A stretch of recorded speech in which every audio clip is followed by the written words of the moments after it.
toi seul, Seigneur Dieu. Lorsque des luttes, des combats, des difficultés arrivent devant nous et que nous ne nous sentons pas capables de faire face parce que nous sommes limités en tant qu'hommes, mais toi, Seigneur Dieu, ta capacité, elle est illimitée et tu deviens notre force et nous rend capables de surmonter des montagnes qui se dressent devant nous, Seigneur. Lorsque personne ne peut nous consoler, lorsque personne ne peut nous comprendre, lorsque personne ne peut voir ce que nous vivons, ce que nous traversons, mais dans le lieu secret, toi Dieu, tu es toujours là. Et tu sais toujours venir nous relever et nous consoler, Seigneur Dieu. C'est pourquoi nous disons que nous nous appuyons sur toi, Seigneur. Que sur toi seul, les uns s'appuient sur des hommes, les autres sur des femmes, les autres sur leurs moyens, les autres sur leurs capacités. Mais nous nous appuyons que sur toi seul, Jésus. Que sur toi seul, Jésus. Et ce matin, nous voulons que tu sois la personne qui est célébrée en Seigneur. La personne qui est honorée en Seigneur. Je proclame ta gloire en Seigneur. Sois davantage élevé. Saint-Esprit de Dieu, sois le bienvenu en Seigneur. Saint-Esprit de Dieu, sois le bienvenu en Seigneur. Que soit toute gloire, Seigneur Dieu. Et nous voulons te glorifier. Que tu sois davantage élevé au milieu de ton peuple. Oui, nous sommes ton peuple. Et tu es notre Dieu. C'est pourquoi nous t'acclamons très très fort, Seigneur. Nous t'acclamons, Jésus. Acclame Jésus, acclame Jésus. Je demande à quelqu'un de se lever et d'acclamer et de pousser des cris pour Jésus, le roi des rois. Pousse des cris pour Jésus, le roi des rois. Alléluia à Jésus.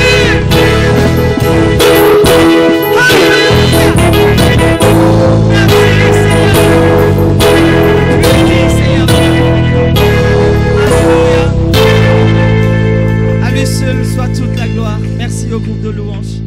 Que Dieu vous bénisse. Nous glorifions le Seigneur pour sa présence parmi nous ce matin. Alléluia. Amen. Nous nous appuyons sur lui. C'est pourquoi c'est lui seul que nous cherchons. C'est vrai que beaucoup d'entre nous viennent de rentrer des vacances.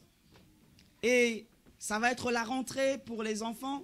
Nous prions que Dieu puisse conduire les enfants pour cette année qui va venir. Est-ce que vous êtes d'accord qu'on puisse élever la voix pendant quelques instants et prier pour tous les enfants, pour tous les élèves, pour la rentrée qui commencera dès demain? Élevons ensemble la voix quelques instants et prions pour les enfants.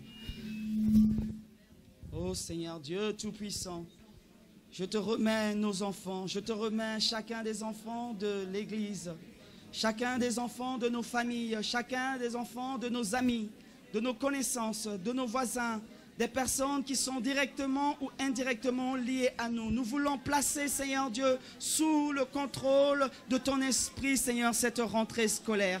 Et je prie que ta main, Seigneur Dieu, soit sur les enfants, accorde la protection. Et je prie également, Seigneur Dieu, que des professeurs, au courant de cette année, puissent enseigner les enfants comme il se le doit. Que ta grâce puisse accompagner, Seigneur, cette année scolaire qui commence et que le succès soit garanti pour chacun des enfants, de tes fils, de tes filles. Reçois toute gloire, Seigneur notre Dieu. C'est dans le nom de Jésus que j'ai ainsi prié. Et nous disons tous Amen. Amen. Alors, cherchons d'abord, c'est le thème de mon message ce matin. Je vais être très très court. Parce qu'on commence toute chose toujours par chercher.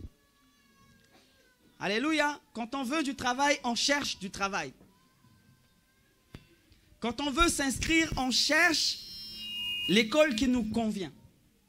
Quand on veut faire une formation, on cherche la formation qui nous convient. Lorsqu'on veut gagner de l'argent, on cherche où est-ce qu'il faut investir. Donc, qu'on le veut ou non, nous avons toujours en face de nous ce besoin de chercher et de chercher quelque chose. Mais ce matin, puisque c'est la rentrée, on peut dire que c'est un nouveau commencement. Et je veux nous exhorter ensemble ce matin à ce que nous puissions chercher Dieu en premier. Je sais que beaucoup d'entre nous, nous cherchons Dieu. Mais est-ce que nous cherchons Dieu à la manière à laquelle Dieu il s'attend à ce que nous puissions le chercher? Alléluia. La Bible dit dans Matthieu le chapitre 6, à partir du verset 33 jusqu'à 34, un verset que beaucoup connaissent. La Bible dit ceci: cherchez premièrement le royaume et la justice de Dieu, et toutes ces choses vous seront données par-dessus. Cherchez premièrement. Ça veut dire avant toute chose, avant de commencer quoi que ce soit, avant de te lever et de chercher qu'est-ce que tu vas porter ce matin, avant de te dire qu'est-ce que je vais faire cette journée, cherchez premièrement le royaume de Dieu. Le royaume de Dieu. Et sa justice, et toutes choses vous seront données par-dessus tout cela. Et le verset 34 dit, ne vous inquiétez donc pas du lendemain, car le lendemain aura soin de lui-même. À chaque jour suffit sa peine. Dans la version parole de vie, le verset dit, cherchez d'abord le royaume de Dieu et ce que Dieu demande. Ah, j'aime cette version. Nous cherchons le royaume de Dieu et ce que Dieu demande. Qu'est-ce que ça veut dire chercher? Chercher veut dire poursuivre quelque chose. Poursuivre constamment, sans se lasser, sans se fatiguer. En général, à un moment donné dans notre vie, on se lève, on veut chercher Dieu, on veut développer une relation avec Dieu, on veut vivre quelque chose avec Dieu. Mais lorsque on commence les choses, c'est sur une courte durée et après, on laisse tomber. Parce qu'il y a d'autres événements qui viennent et qui cassent l'élan que nous avons eu au départ. Mais dans tout cela, il dit, cherchez d'abord Dieu. Cherchez d'abord le royaume de Dieu. Parce que dans le royaume de Dieu, c'est là où il y a toutes choses. Alléluia.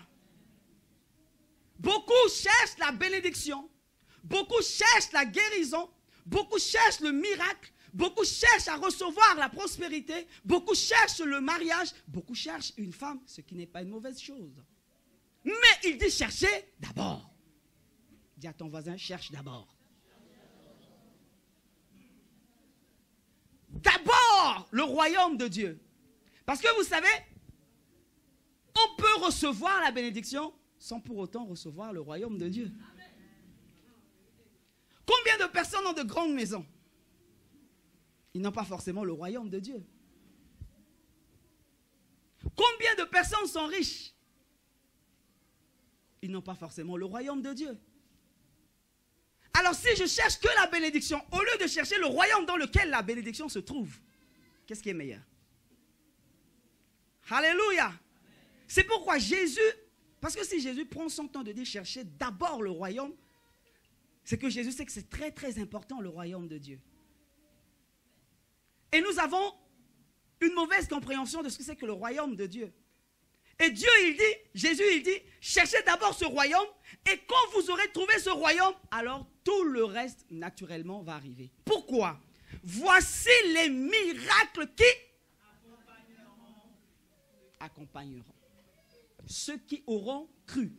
À partir du moment où tu crois, la Bible dit qu'il nous fait transférer du royaume des ténèbres vers le royaume du Fils de son amour. Et ce transfert fait ensuite, toutes choses vont m'accompagner. Pas que moi je cours derrière. Et lorsqu'on vient, on cherche que Dieu puisse agir, que Dieu puisse guérir. Finalement, on cherche la main de Dieu. Allô? Et si on a la main de Dieu, souvent, on arrête. On oublie Dieu. Et on est souvent étonné de voir une personne motivée, engagée dans quelque chose. Et puis dès que la réponse à la personne disparaît, c'est fini. Plus de relation avec Dieu. Cherchez la main de Dieu. Et d'autres, puisque c'est la main qu'il veut, si la main n'a pas encore donné de réponse, il se décourage, il dit non, le truc de Dieu là, c'est pas vrai. Je laisse tomber. Parce qu'en réalité, il ne cherchait pas Dieu, mais il cherchait l'action de Dieu, la main de Dieu. Mais puisque la main n'a pas encore commencé à dire, Dieu veut rester un peu pour te regarder, voir si vraiment c'est lui que tu veux ou pas. Et quand il patiente un petit peu, c'est fini, tu baisses les bras. Alléluia. Et je veux vous exhorter ce matin à ce que vous renouvelez votre motivation à chercher Dieu, à chercher le royaume de Dieu, à chercher la vie avec Dieu. Amen. Et toutes choses vous seront données par-dessus tout cela. Ne vous inquiétez pas, parce que lorsqu'on cherche les choses, les biens de ce monde, ça veut dire quelque part, on s'inquiète du lendemain. On veut s'assurer que demain, s'il y a un problème, au moins mes arrières sont déjà assurées. Mais tu sais, tu peux chercher les choses, mais tu peux mourir et les choses resteront. Parce que personne, qui que tu sois, quel que soit ton rang social, quelle que soit ta couleur de peau, personne ne peut résister à la mort lorsque la mort va frapper à ta porte. Que sert-il à l'homme de gagner le monde entier, les biens de ce monde, s'il perd son âme? À quoi te servirait-il? Il y a des gens qui sont super riches. Ils ont bâti des fortunes. Mais lorsqu'on les a enterrés, ils sont sous terre, les fortunes sont restées et c'est d'autres personnes qui en profitent. Finalement, ils ont passé toute leur vie à travailler pour d'autres personnes. Mais la question qu'on se pose, leur âme, ça va où? La question que tu dois te poser ce matin, ton âme va où? Il dit chercher, ça veut dire poursuivre constamment. Pas qu'un jour, pas qu'une semaine, pas qu'un mois, constamment, tout le temps. Il y a 3 personnes dans la Bible que Dieu dit ce sont ses amis. Samuel, David, Moïse. C'est les amis de Dieu, les 3. Regardez la vie de ces hommes. Étudiez la vie de ces hommes. Vous vous rendrez compte que ces hommes, leur priorité, c'est d'abord Dieu. Même lorsqu'ils tombent, ça ne veut pas dire qu'ils sont parfaits. Même lorsqu'ils tombent, même lorsqu'ils ont des failles, même lorsqu'ils pêchent, ils savent toujours revenir vers Dieu et mettre Dieu en premier. S'il faudrait se sacrifier, eux, ils se sacrifient, ils laissent passer Dieu en premier.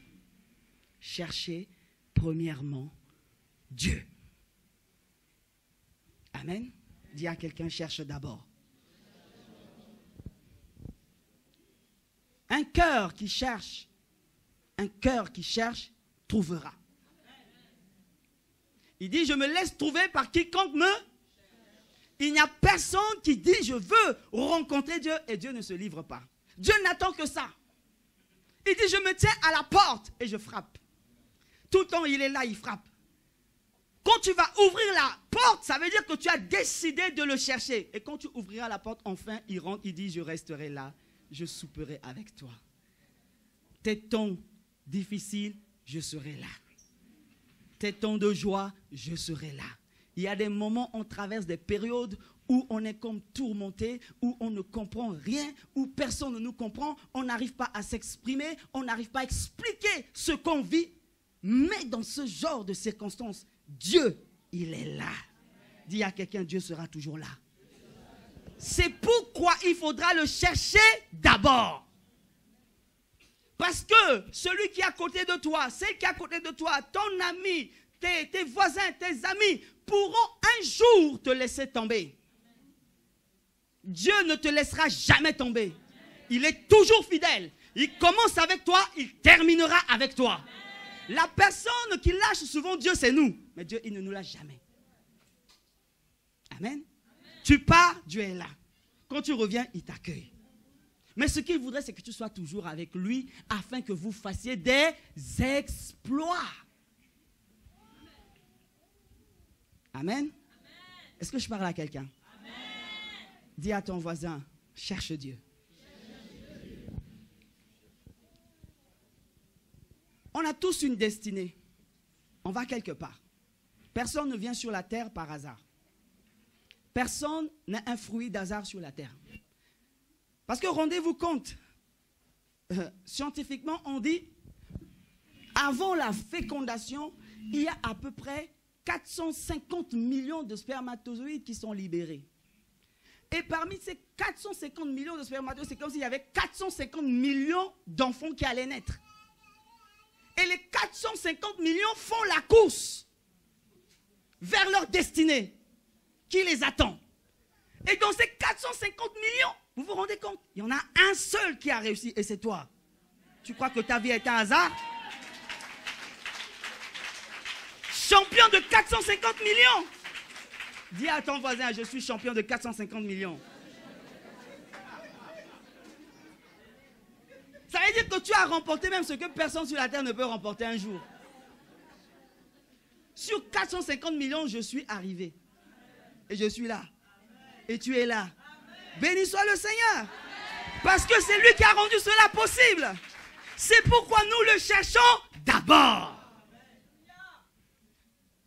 Quand je me lève, Dieu, d'abord.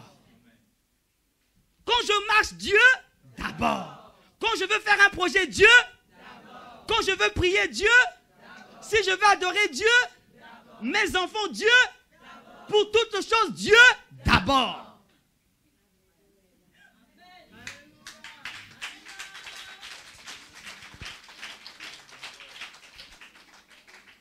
Tu sais, la Bible dit, une seule personne est capable de changer le cœur de l'homme. Qui? Dieu. C'est pourquoi, lorsque tu mets Dieu de côté, il n'y a pas de problème. Hein? Mais le jour où tu auras besoin que le cœur de quelqu'un se tourne en ta faveur, si Dieu n'est pas avec toi, tu es foutu. Hein? Parce que vous savez, même aujourd'hui, dans le monde dans lequel nous vivons, en entreprise, il y a toujours quelqu'un qui pistonne, qui appuie une autre personne. On est d'accord, hein? C'est une histoire de réseau, de relation. Mais toi, si tu n'as personne là-bas, qui va aller parler pour toi? Mais si tu as Dieu, Dieu il est capable de renverser le cœur. La Bible dit qu'il incline le cœur du roi. Comme un courant d'eau, il le tient dans ses mains, il l'incline comme il veut. Ça veut dire que même celui qui voulait dire non, il veut dire non, Dieu tourne son cœur, il dit oui.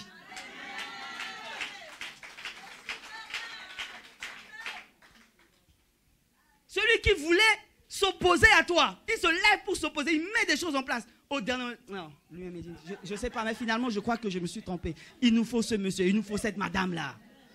L'action de Dieu est capable de produire les choses pour toi. Mais il faut que tu cherches Dieu d'abord. Alléluia. La Bible nous dit dans Actes, le chapitre 17, Actes chapitre 17, parce que vous savez, c'est très important pour que Dieu entre en action dans nos vies et nous emmène à atteindre la destinée qu'il a préparée d'avance pour nous. Nous avons des choses à faire, nous devons le chercher, nous devons créer des conditions, nous devons créer l'atmosphère, nous mettre dans des situations qu'il faut pour attirer également sa faveur, pour montrer à Dieu que nous l'aimons de toute notre âme, de toute notre pensée, de toute notre force. Alléluia. Et c'est ce que Dieu veut nous emmener à comprendre ce matin. Actes chapitre 17 à partir du verset 26. La Bible dit ceci. Il a fait que tous les hommes, sortis d'un seul sang, habitassent sur toute la surface de la terre, ayant déterminé la durée des temps et les bornes de leur demeure. Verset 27. Il a voulu qu'ils chassent. Waouh, c'est fort le passé simple. Qu'ils chassent. Jésus va chez Zachée. Jésus va chez Zachée. Qui peut dire Jésus va chez Zachée? Ah, vous voyez, hein, vous vous moquez de moi pour rien. C'est pas bien l'esprit de moquerie là. Il a voulu qu'ils cherchassent le Seigneur et qu'ils s'efforçassent de le trouver en tâtonnant, bien qu'il ne soit pas loin de chacun de nous. Donc vous voyez, il dit ici, Dieu veut que nous le cherchons.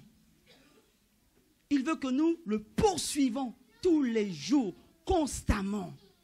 Il nous a mis sur toute la face de la terre, nous sommes tous des humains, avec du sang qui coule dans nos veines. Mais Dieu, il dit, je veux que vous me cherchiez. Et des fois, on se dit, mais je veux chercher Dieu, mais je ne sais pas comment faire. Et la Bible nous dit ici, qu'il s'efforce à le chercher en tâtonnant. Ça veut dire en faisant ce que tu peux. Je cherche le royaume de Dieu, je cherche Dieu en faisant ce que je peux. Amen. Il y en a pour qui ça sera facile de jeûner 40 jours. Alléluia, jeûner 40 jours. Il y en a pour qui ça sera facile de passer des heures. Alléluia, passer des heures. Mais la Bible nous dit ici qui le cherche en tâtonnant, qui s'efforce. Pourquoi la Bible dit qu'il s'efforce? C'est parce qu'il y a forcément une notion de produire, de faire un effort. C'est pour dire que ça ne sera pas facile. C'est pourquoi tu vas voir que lorsque tu prends des initiatives, tu dis à partir de maintenant, je vais me lever tous les jours à 4 heures du matin. Je vais prier. Je vais passer des temps d'adoration avec Dieu. Et puis tu le fais une fois et après tu es fatigué. Et la prochaine fois que tu veux te lever, le sommeil est là. Tu dis, ah bon, attends, on met l'alarme à 4h30. 4h30, ça sonne. Non, 5h encore. 5h. Finalement, quand tu vois l'heure, c'est fini. Il faut se lever vite fait pour aller au travail. Mais il dit, il faut s'efforcer. C'est parce que ce n'est pas facile. Si vous croyez qu'en devenant chrétien, on vous a dit que la vie chrétienne est une vie facile, je vous dis faux. De toute façon, la vie tout court n'est pas facile. Mais ce qui fait que tu peux t'en sortir et être fort, c'est que Dieu, qui est capable et qui est au-dessus de toutes choses, te rendra également capable afin que tu surmontes les choses. Et pour nous, ses enfants, qu'est-ce qu'il dit? Il dit, je ne permettrai rien qui arrive à vous sans que vous n'ayez la capacité de pouvoir dominer ou surmonter. Amen. Et Dieu veut te dire ce matin qu'il veut te rencontrer. Et ceux qui se sont retirés dans la présence de Dieu ont eu à le rencontrer. Et Dieu, il dit, cherchez-moi comme vous voulez, mais sachez dans tout cela que je ne suis pas loin. Il dit, bien qu'il ne soit pas loin de chacun de nous, il est là. Ce n'est pas une histoire de sentir quelque chose, de sentir des frissons ou des cris pour savoir que Dieu est là. Frissons, pas de frissons, cris, pas de cris, Dieu est là, c'est une histoire de foi. La Bible dit que c'est par la grâce que nous sommes sauvés et par le moyen de la foi. La grâce a permis que je rentre en contact avec le salut que Dieu me donne. Mais comment? Par le moyen de la foi. Donc je n'ai pas forcément besoin de sentir pour savoir que Dieu est là. Je dois croire que Dieu est là. Et lorsque je le cherche, il se laisse trouver. Il dit, je suis là auprès de vous. Alléluia. Près de nous tous, près de toi, dis à ton voisin, Dieu est près de toi. Et plus près que tu ne le crois. Il est près de nous tous. Amen. Mais si tu ne manifestes pas, si tu n'agis pas, si tu ne fais pas le pas, tu ne vivras pas Dieu. Dieu sera là. Et ce qui est dommage, c'est qu'on a une telle richesse que Dieu a déposée en nous et qu'il a envie que cela sorte de nous. Mais c'est notre responsabilité à nous de pouvoir faire sortir ce que Dieu a déposé en nous. Parce que la Bible dit quoi? Que Dieu nous bénit de toutes sortes de bénédictions en Jésus. Et toutes ces bénédictions qui se trouvent en Jésus, Jésus venant dans ta vie, tout a été déposé en toi ou au niveau de ton esprit. Maintenant, il te faudrait faire le travail pour que ce que Dieu a déposé dans ton esprit puisse descendre dans ton âme et se manifester d'une manière physique ou encore matérielle que l'on puisse voir. Et vous vous rendez compte que Dieu, il est là, il dit, mais je ne comprends pas mes enfants. Je vous ai tout donné, vous avez tout. La loi, aucun homme n'a réussi à accomplir la loi. Aucun homme n'a réussi à appliquer à la lettre la loi. Personne n'a pu le faire. Alors ça n'a pas marché. Il fait venir son fils l'a accompli pour nous. Il fait rentrer la grâce. La grâce, ça veut dire quoi? Dieu, il a déjà tout accompli, il a tout fait. À nous maintenant, par la foi, de vivre les choses que Dieu a déjà accomplies pour nous. Or, maintenant, même la grâce arrivée, on n'est pas capable de faire. Dites-moi, qu'est-ce qu'on va pouvoir faire? La loi, on n'a pas pu, la grâce aussi, on ne peut pas. Amen. C'est un cœur. C'est une histoire de cœur. Parce que tous ceux qui ont voulu chercher Dieu, Dieu s'est laissé trouver par eux. Et on nous dit que Dieu est transcendant. Ça veut dire quoi? Dieu est transcendant, ça veut dire que Dieu règne au ciel. C'est vrai, là où il y a son trône. Mais en même temps, Dieu est immanent, ça veut dire qu'il est au milieu des hommes. Donc il est transcendant, régnant au ciel et immanent au milieu des hommes. Et quiconque le cherche, il se laisse trouver. Vous savez, Moïse, un homme qui était faible. Parce que vous vous souvenez, Moïse tremblait devant Pharaon. lorsqu'il a été chassé, il ne pouvait plus revenir devant Pharaon. Parce qu'il savait que s'il revenait devant Pharaon, Pharaon l'aurait tué. Mais quelque chose s'est passé. À un moment donné, Moïse a rencontré sa belle famille et on lui dit que sur cette montagne, il y a Dieu. Il dit, mais comment ça Dieu? Moi, j'ai entendu parler de cette histoire de Dieu là. Je veux le rencontrer, je veux le connaître, je veux le découvrir. Ce n'est pas Dieu qui est venu appeler Moïse. Hein? Est-ce que vous vous souvenez? C'est Moïse qui a décidé d'aller voir ce qui se cachait, cette lumière qui se trouvait sur la montagne. Donc, il s'est efforcé comme il pouvait. Parce que lui, il n'a pas été élevé dans la tradition juive, donc il ne connaissait pas. Lui, il a été élevé dans la tradition égyptienne. Mais comme il pouvait, il dit, je sais quand même marcher pour aller sur une montagne. J'ai quand même les yeux pour regarder et voir quelque chose. Donc ça, je peux le faire, comme il pouvait. Mais je veux le découvrir. Il s'est levé, il est parti. Et quand il est arrivé sur la montagne, alors la voix de l'Éternel s'est fait entendre. Dieu s'est laissé trouver par Moïse qui venait le chercher. Et quand il est descendu de là, tout a changé. Le monsieur qui tremblait, il revient maintenant avec un bâton. Il peut rentrer dans le palais de Pharaon. Il fait des allers-retours comme il voulait. Personne ne pouvait l'arrêter. Est-ce que vous vous rendez compte? Tu viens, tu dis à un chef d'État, dans son État, que je vais venir changer l'ordre des choses, la manière de fonctionner des choses. Et tu rentres, tu sors comme ça. Alors, imaginez deux pays qui sont opposés, qui sont ennemis. Et il y en a un, le leader, il quitte là-bas, il vient dans le pays de l'autre et il fait ce qu'il veut. Il dit, bon, tout ce que tu as comme économie là, à partir d'aujourd'hui, je récupère toute ton économie. Toutes tes richesses là, à partir de maintenant, je les prends. Ça ne peut pas se faire comme ça. Ce n'est pas possible déjà. Parce qu'il y a des règles. Et de surcroît, toi, tu es un fugitif. On te cherche, on te poursuit. Dès l'instant où tu vas sortir, ben, on t'arrête. Interpol est là pour toi. Moïse, le peureux, est venu, il rentre, il sort, il rentre, il sort, il lance des défis, il remporte des défis, il part. Il lance des défis, il remporte des défis, il part. Pourquoi? Parce que Moïse, en cherchant l'Éternel, il a trouvé l'Éternel. Et comme il a trouvé l'Éternel, il sait que Dieu, si tu n'es pas devant moi, j'avance pas. Hein? Toi, tu me dis d'aller voir les vieux là, les anciens là, pour leur parler, mais je leur dis, tu es qui? Quand ils me poseront là, qu'est-ce que je dirais? Dis-leur que je suis au présent. Vous voyez le nom de Dieu, je suis. Ça veut dire que tous les jours, je suis. Demain, je suis. Après-demain, je suis. Dieu, il ne changera pas, il sera toujours je suis. Et donc tous les jours, il est présent avec toi. Mais il faudra que tu lui donnes de la place. Il faudra que tu le cherches de tout ton cœur. Passe des temps de prière. Ça change la vie. Moi, il y a quelque chose que je me dis, mais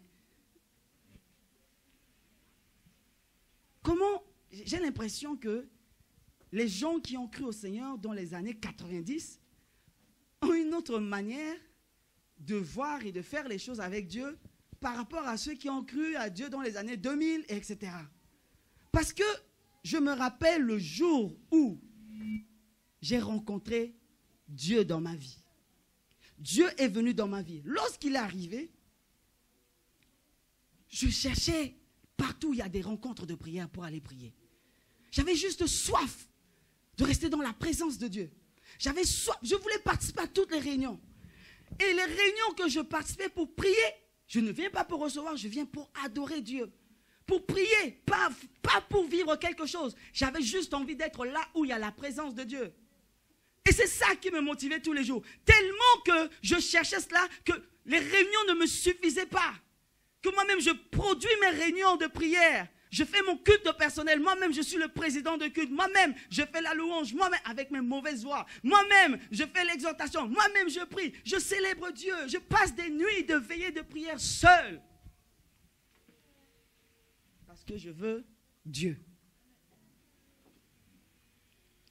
Et même pas 2 ans, lorsqu'on a fait une campagne d'évangélisation en plein air pour la première fois, il y avait tellement de miracles qui se sont produits. C'était ma première fois au travers de ma vie de voir un paralytique qui se lève, qui marche, un aveugle qui recouvre la vue, Et des personnes qui étaient là dans ce quartier, parce que c'était un quartier dans lequel j'ai grandi, et j'ai juste obéi à une parole. J'ai dit, c'est de là où je viens. Puisque c'est de là où je viens, les gens, ils me connaissent ici dans ce quartier comme un enfant terrible. Et ils doivent me connaître à nouveau comme l'enfant qui a rencontré Dieu. Et quand ils ont vu les choses se passer, ils ont dit, non, cet enfant-là, ce n'est pas possible. Il a pris la magie. Vous voyez? Parce que le surnaturel se perd. Non, mais pourquoi? Mais non, mais il y a des pasteurs qui sont là depuis longtemps, ils n'ont pas fait ce qu'il fait. Oui, mais est-ce qu'on cherche tous Dieu de la même façon? Vous savez, la vie avec Dieu, ce n'est pas une histoire que tu as fait 20 ans dans la foi, 30 ans dans la foi. On n'en a rien à faire. Ce qui importe pour Dieu, c'est quelle est la nature de la relation, la qualité de la communion que tu développes avec lui. Tu peux venir dans la vie chrétienne, au bout de 6 mois, tu vis, tu comprends des choses, tu expérimentes des choses que des personnes qui sont là depuis des années n'ont jamais expérimentées. Si tu as cherché Dieu de tout ton cœur, et Dieu se laissera trouver. Parce que Dieu ne fait exception de personne. Alors ça ne sert à rien de se baser sur ces années, ces anciennes années de vie chrétienne et de dire que là, moi, je connais beaucoup plus que toi, tu n'as rien à m'apprendre. Le Saint-Esprit de Dieu est celui qui donne les choses, qui attribue les choses. Mais ce que Dieu désire, c'est que nous le cherchions en premier. Que je passe du temps avec lui, que je développe des relations avec lui. Parce qu'il y a un bénéfice à cela. La Bible dit qu'il est le cep, nous sommes les sarments. Et Jean, le chapitre 15, le verset 5 nous dit que nous sommes greffés à Jésus. Vous prenez une branche, vous prenez l'arbre, il y a des branches qui sont greffées à l'arbre. Les branches vivent de tout ce que l'arbre a au-dedans de lui. Le jour où on coupe les branches de l'arbre, les branches vont sécher. Et c'est ce que la Bible nous dit. Lorsqu'on cherche Dieu, lorsqu'on marche avec Dieu, lorsqu'on fait une place à Dieu, on développe une intimité, une relation avec Dieu, ce qui se produit, c'est que nous vivons de tout ce que Dieu est, ça descend en nous. Mais lorsqu'on se déconnecte de cela, on devient sec. Et c'est pourquoi on est souvent fatigué dans certaines choses. C'est pourquoi on n'a pas de force à se lever pour prier, pour lire la parole de Dieu. Parce qu'on est sec. Si on reste accroché à Dieu, si on s'attache à Dieu, l'arbre va porter son fruit. Et quel est son fruit? Galates 5.22 est là pour nous dire. S'il n'y a pas de Galates 5.22 dans ta vie, ça veut dire que tu es sec quelque part. Ça veut dire que tu as besoin de chercher Dieu. En fait, lorsque nous voyons ce verset est juste, moi j'utilise ce verset comme étant un genre de baromètre pour moi personnellement. Et je vous dis également pourquoi vous l'utilisez comme un baromètre. Lorsque je commence, de temps en temps, je m'assois et j'ouvre Galates 5.22, je regarde ma vie et je regarde Galates 5.22. Et si je vois que dans ma vie, il y a des choses qui manquent, je dis, oh là là, tu as besoin d'approfondir, de resserrer davantage ta relation avec Dieu. Et là, je rentre à commencer à le chercher, à développer. Alléluia. Mais lorsqu'on est occupé dans les activités, sortir, faire ça, aller à gauche, à droite, le travail, le boulot, on rentre, on est fatigué. On n'a même pas le temps de s'asseoir pour se poser des questions sur les choses spirituelles. Je pense qu'il y a un problème. Amen. Et ce matin, c'est ça l'exhortation que je veux t'apporter. Parce que lorsque tu comprends ce que ça veut dire, faire la première place à Dieu, chercher premièrement le royaume de Dieu, alors tu vas commencer à opérer dans les dimensions de ce royaume. Alléluia.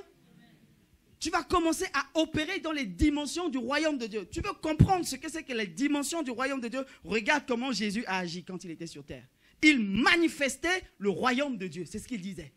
Il manifestait, il prêchait la bonne nouvelle du royaume et il démontrait le royaume. En guérissant les malades, en libérant, en faisant du bien, il était toujours là. Et les apôtres sont venus, ils l'ont copié et ils ont commencé également à reproduire les mêmes choses.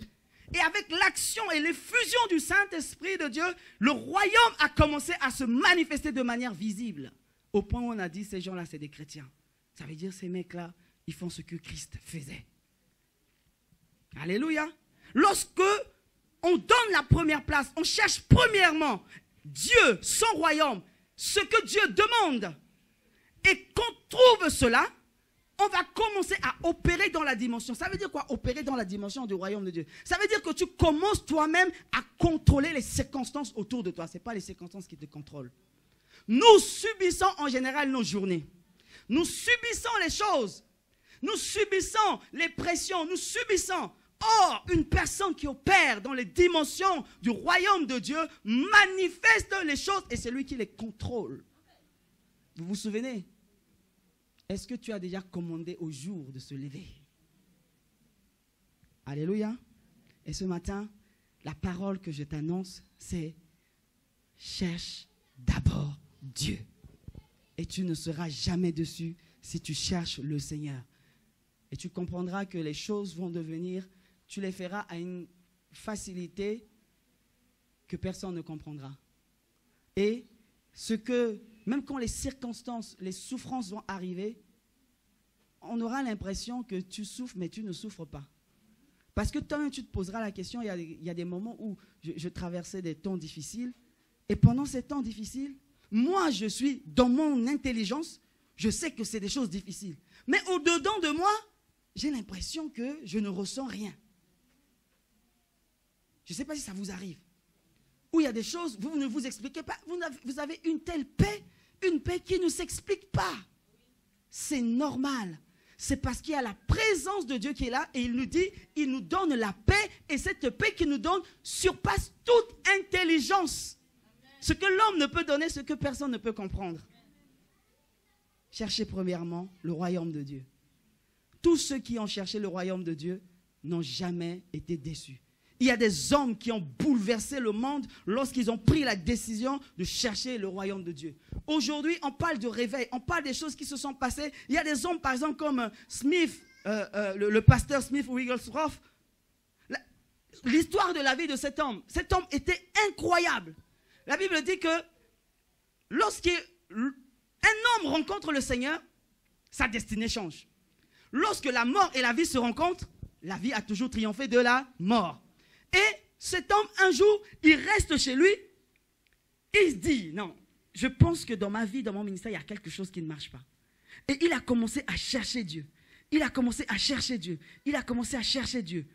Parce qu'il se dit, il y a une puissance. Comment dans la Bible on parle de la puissance de Dieu, mais je ne vois pas cela dans mon ministère.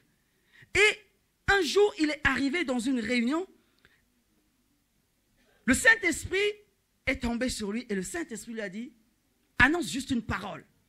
Et il arrive, il prend le micro, il dit, aujourd'hui, la première personne qui va se lever sera guérie. Et quand cette personne sera guérie, ça va déclencher la guérison de tout le monde dans la salle. Bon, évidemment, les gens vont s'attendre à ce qu'une personne lambda va se lever pour dire, je suis guéri. Sauf qu'à cet instant, même qu'il est en train d'annoncer cette parole, une femme qui avait des difformes, qui était complètement paralysée, instantanément, la femme s'est mise debout. Et lorsque la femme s'est mise debout, l'Esprit de Dieu s'est répandu dans la salle et Dieu a commencé à se manifester. Pourquoi? Cet homme, il a passé du temps à chercher Dieu. Il dit, Dieu, on me dit que tu agis, tu guéris, tu libères. Pourquoi je ne te vois pas dans mon ministère? Il a commencé à vivre des choses extraordinaires. Il y en a beaucoup comme ça. Celui que j'aime beaucoup, c'est Charles Finet. Charles Finet était un homme tellement loin de la puissance de Dieu que lorsqu'il arrivait même dans une usine, vous vous rendez compte, il marche, il rentre dans une usine et à l'instant, il ne parle même pas. Il rentre dans une usine, les gens qui travaillent dans l'usine l'ont regardé. À l'instant où les ouvriers l'ont regardé, chaque ouvrier qui rencontrait le regard de Charles Finet se mettait à pleurer. Les gens se mettaient tout seuls à pleurer, à se repentir. Il ne parlait pas. Vous vous rendez compte? Rien que le regard. Tu te vois, tu te mets, les gens pleurent. Ils se répandent de leurs péchés. Ils se répandent de leurs péchés. Ils se répandent de leurs péchés. Le patron de l'usine, restant dans son usine, se dit, mais pourquoi j'entends des pleurs? Il sort pour venir regarder, constater ce qui se passe. Lui-même, il vient, il tombe dedans, il commence à pleurer, à se repentir de ses péchés. Ce jour-là, plus personne n'a travaillé. On a transformé la journée dans l'usine là en un culte. Et ils ont commencé à célébrer Dieu. Ça, c'est ce que Dieu fait lorsque des hommes cherchent à le rencontrer.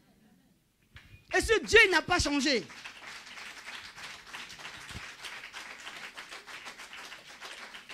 Ce Dieu, il n'a pas changé. Il est encore d'actualité. Il s'appelle Je suis. Il veut le faire dans ta vie. Il veut t'utiliser comme un canal, comme un instrument. Le problème que nous avons, c'est que nous devenons des chrétiens qui venons dans la maison de Dieu et qui attendons. Frères et sœurs, nous sommes arrivés à une époque, à un temps où Dieu veut que chacun de nous, nous soyons des acteurs dans sa maison. Que nous ne soyons pas des spectateurs. Dieu, il veut utiliser ta main. Il dit, impose les mains aux malades, ils seront guéris. Cette main, il ne l'a pas dit que pour les pasteurs. Cette main, il a dit pour toi, toi qui me vois, toi qui m'écoutes, toi qui me regardes, il a dit pour toi, regarde un malade, va, pose ta main afin que la guérison s'opère. Dieu veut le faire au travers de ta vie. Amen. Alléluia. Pourquoi nous nous limitons?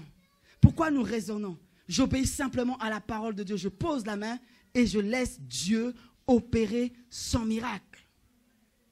Alléluia. Il y a John Wesley, un jour, qui parcourait des villes pour évangéliser, pour prêcher la parole de Dieu. Il se déplaçait avec son cheval pour faire ce travail en ce temps. Et il est arrivé dans une ville où le cheval a eu un problème au niveau de son... C'est sabot, c'est ça? Voilà. Et qui ne pouvait plus avancer.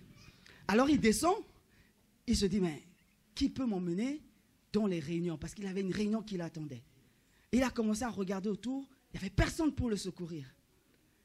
Or, entre-temps, il demandait à Dieu que Dieu se révèle à lui dans sa dimension de Dieu glorieux et qui manifeste sa gloire. Et là, l'Esprit de Dieu lui inspire ceci. Tu veux voir la gloire de Dieu? Alors maintenant, on peut essayer. Regardez même un animal, un cheval. Et qu'est-ce qu'il va faire? Il va voir son cheval. Il va prier pour le cheval.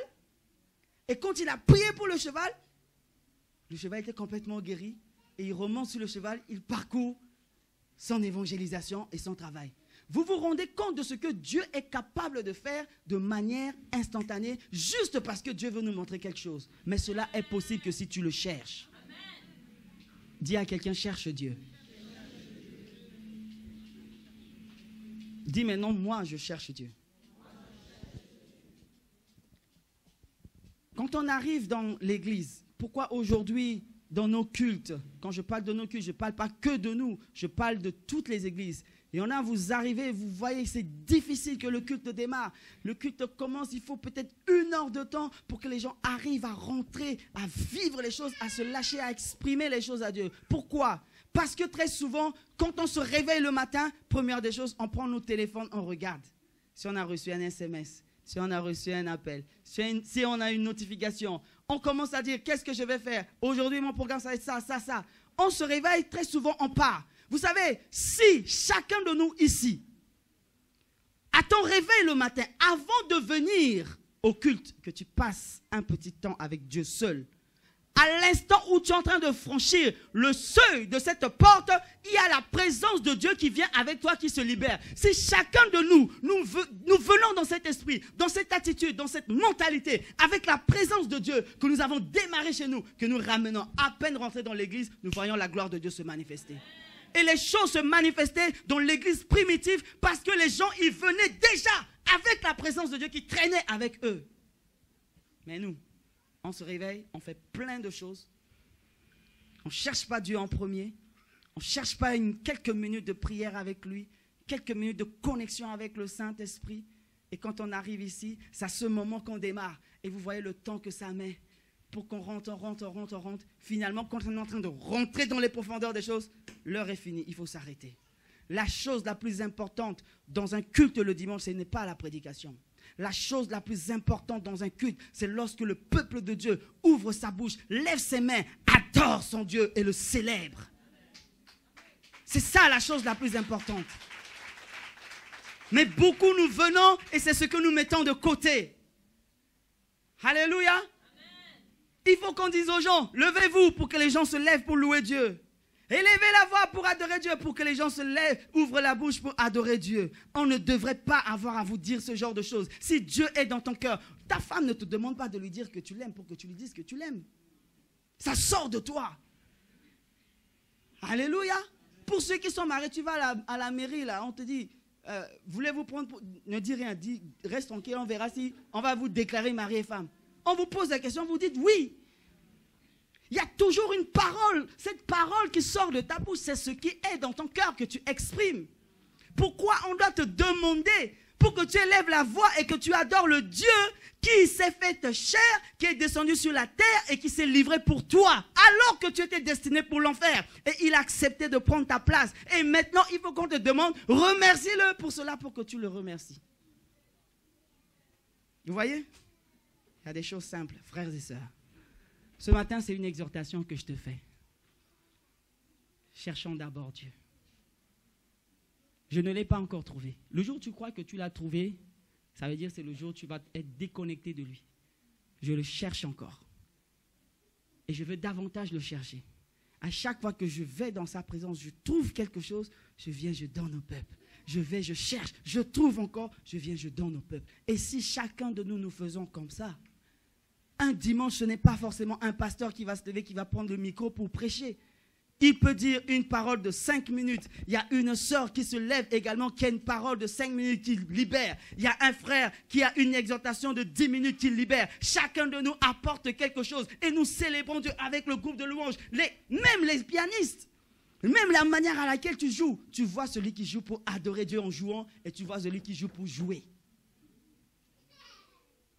Alléluia. Que Dieu nous aide. Amen. Soyez abondamment bénis ce matin. Et je vous inviterai, on va se lever, on va prier. Les paroles que nous chantons sont des prières que nous faisons monter vers Dieu. Et lorsque tu chantes avec tout ton cœur, cela est une prière que tu fais monter devant Dieu. Et quand ça arrive devant le trône de Dieu, la Bible dit, approchez-vous du trône de la grâce et vous verrez que je suis Dieu et je m'approcherai de vous. Ensemble, nous chantons ce cantique. Mon seul abri, c'est toi. Toujours mon cœur te chantera. Car tu me délivres. Car tu me délivres. Et à chaque fois que j'ai peur, chaque fois que je m'appuie sur toi. Je m'appuie sur toi. Je m'appuie sur toi. Et dans ma faiblesse, le Seigneur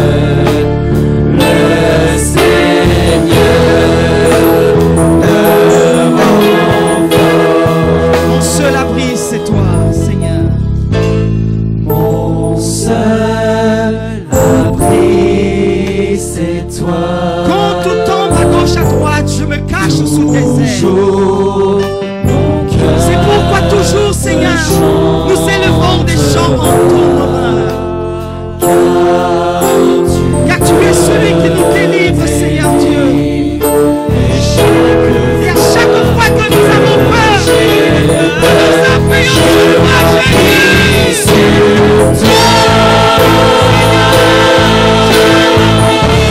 je m'appuie sur toi. Et dans ma faiblesse, Le Seigneur, le Seigneur me rend fort. nous appuyons sur toi seul, Seigneur Dieu. Lorsque des luttes et des combats, des difficultés arrivent devant nous et que nous ne nous sentons pas capables de faire face parce que nous sommes limités en tant qu'hommes, mais toi, Seigneur Dieu,